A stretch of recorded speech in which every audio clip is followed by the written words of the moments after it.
ഇന്ന് കാലത്ത് തന്നെ എണീക്കാൻ വേണ്ടി പതിവ് പോലെ നല്ല മടിയായിരുന്നു കേട്ടോ. ഒരു സുഖം ഉണ്ടായിരുന്നില്ല. പിന്നെ എങ്ങനെയൊക്കെയോ എണീറ്റ് എണീറ്റ് പറയാൻ നേരത്ത് തന്നെ വോയിസ് റെക്കോർഡ് ചെയ്യാൻ നേരത്ത് തന്നെ ഭയങ്കര ക്ഷീണമാണ്. അത് കഴിഞ്ഞ് പിന്നെ ചൂടുള്ളാനും കൊണ്ട് എപ്പോൾ എണീക്കണോ അപ്പോഴാണ് AC ഓഫ് ചെയ്യുള്ളൂ കേട്ടോ. ഇപ്പോൾ ഒരു 16 ഇട്ട് കിടക്കുവാണെങ്കിൽ കുറച്ച് നേരം കഴിയുമ്പോൾ അതൊരു 26 അങ്ങനെയൊക്കെ ഇട്ടിട്ട് ഫാൻ ചെറുതായിട്ടിടും. അങ്ങനെയാണ് ഇപ്പോൾ ശീലം. ഭയങ്കര ചൂടാണ് കേട്ടോ.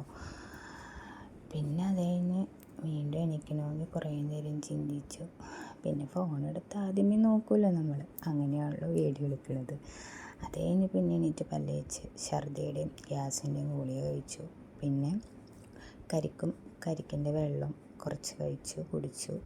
അത് കഴിഞ്ഞ് പിന്നെ ഞങ്ങൾക്കൊരു ചടങ്ങുണ്ടായിരുന്നു കേട്ടോ. അതിന് പോകാൻ വേണ്ടി റെഡിയൊക്കെ ആയി. പിന്നെ അതിന് പോയിട്ട് വന്നു കേട്ടോ. അതിൻ്റെ വീഡിയോസൊന്നും എടുത്തൊന്നുമില്ല. അപ്പോൾ അതിന് പോയപ്പോൾ ഞാൻ 2 പാലപ്പവും ഇഷ്ടവും കഴിച്ചു. പിന്നെ ഒരു മധുരം ഇടാത്തൊരു ചായയും കുടിച്ചു കേട്ടോ. അത് കഴിഞ്ഞ് പോയി കഴിഞ്ഞ് വന്നു കഴിഞ്ഞപ്പോൾ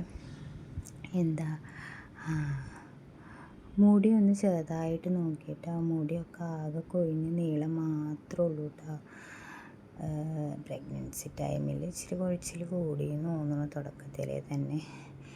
പിന്നെ അവിടെ ഇരുന്നൊരു മഞ്ചാടി കുരു എടുത്തൊരു വേഷം കെട്ട് കുറച്ച് നേരത്തേക്ക് കാണിച്ചു. റെഡി ആയാലല്ലേ എന്തായാലും നമുക്ക് അംഗനവാടി വരെ പോകാമെന്ന് വിചാരിച്ചു. പിന്നെ ആ ഫയൽ ഞാൻ എടുത്തില്ല കേട്ടോ. ആവശ്യമുള്ള സാധനങ്ങൾ എടുത്തൊരു കവറിലാക്കി വെക്കുകയായിട്ട് ചെയ്ത്. പക്ഷേ എല്ലാം വെച്ച് കഴിഞ്ഞപ്പോൾ അംഗനവാടിയിലും ടീച്ചറുണ്ടോ എന്ന് വിളിച്ചു വെച്ചിട്ട് പോകാമെന്ന് വിചാരിച്ചു. വിളിച്ച് കഴിഞ്ഞപ്പോൾ ടീച്ചർ തിങ്കളാഴ്ച ഉണ്ടാവുള്ളൂ.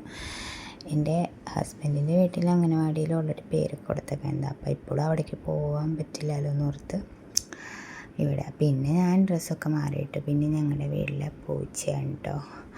ആളുടെ കണ്ണിൻ്റെ അവിടെ ഉറങ്ങി നമുക്ക് കൺപീളൊക്കെ വന്നതുപോലെ വന്നിരിക്കുന്നത് കേട്ടോ. അത് അമ്മ ക്ലീൻ ചെയ്തില്ല.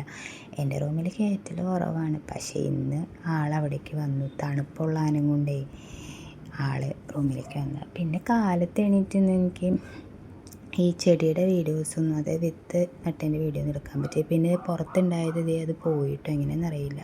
പിന്നെ ഞാൻ എവിടെയോ ചാരി നിന്നപ്പോൾ എന്നെ കടിച്ച് ഉറുമ്പ് മൊത്തം ചുമരുമയായിരുന്നു. പിന്നെ അതമ്മ ചോക്ക് മേടിച്ച് വരച്ച് കളഞ്ഞു.